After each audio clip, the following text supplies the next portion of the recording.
Bonjour, bienvenue sur ma chaîne YouTube pour cette deuxième vidéo.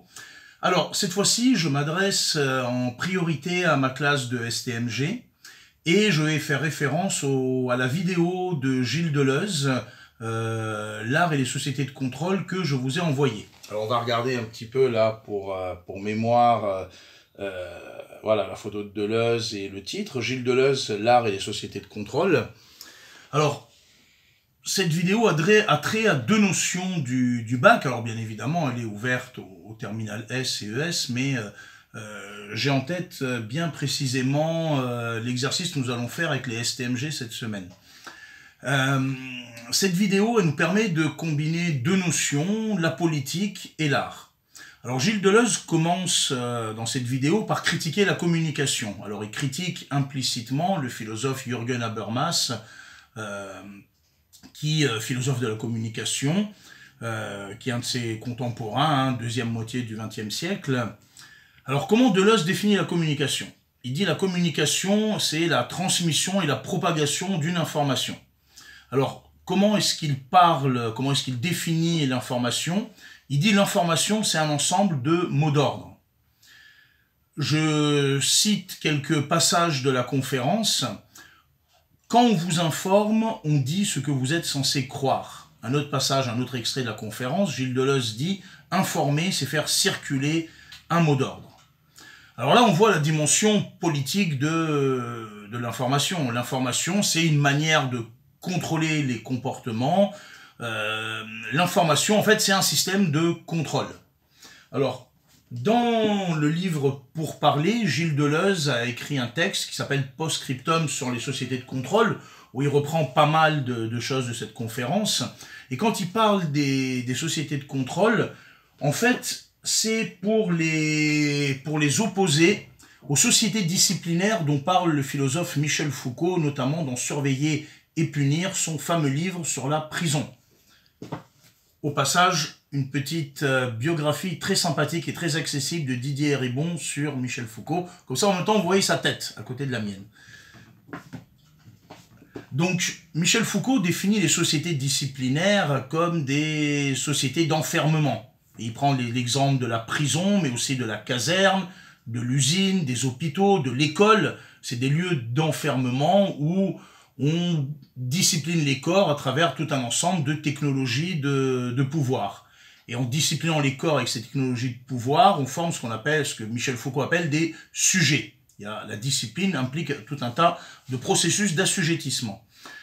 Chez Gilles Deleuze, les sociétés de contrôle, en fait, ont remplacé les sociétés disciplinaires.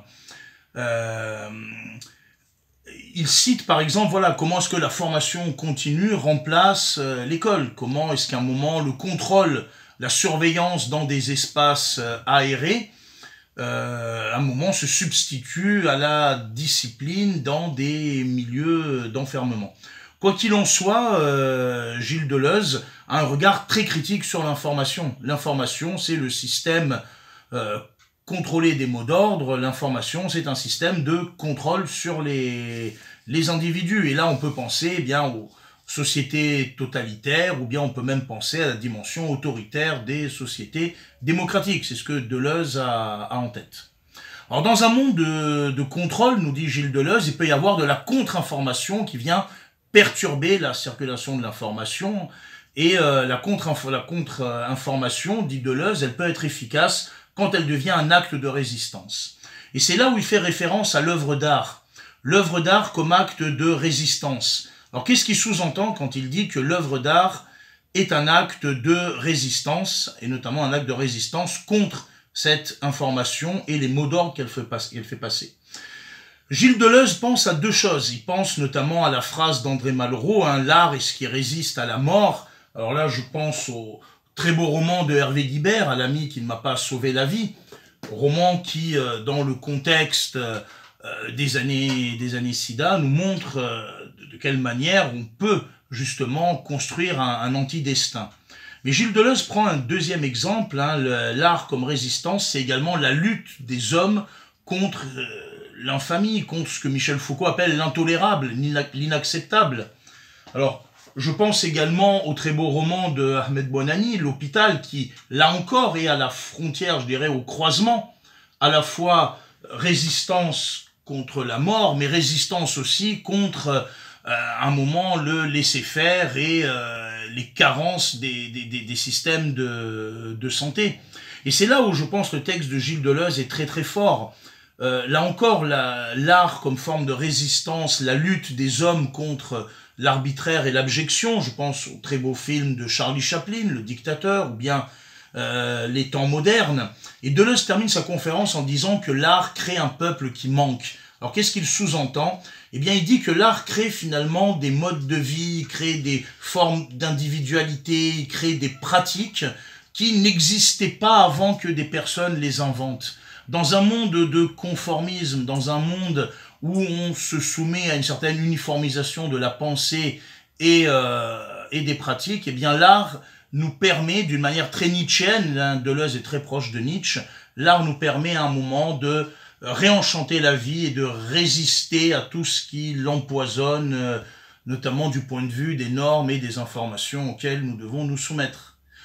Je vous dis à très bientôt. Je voulais faire aussi cette vidéo parce que je pense à la fameuse image de Lévinas dans ces temps de confinement. Le visage, c'est ce qui fait notre humanité. Donc, malgré toutes les imperfections de cette vidéo, je voulais aussi que vous puissiez voir mon visage au sens où l'entend Emmanuel Lévinas et vous dire voilà que j'ai une grande pensée à vous ainsi qu'au terminal S et ES. Et donc à très bientôt.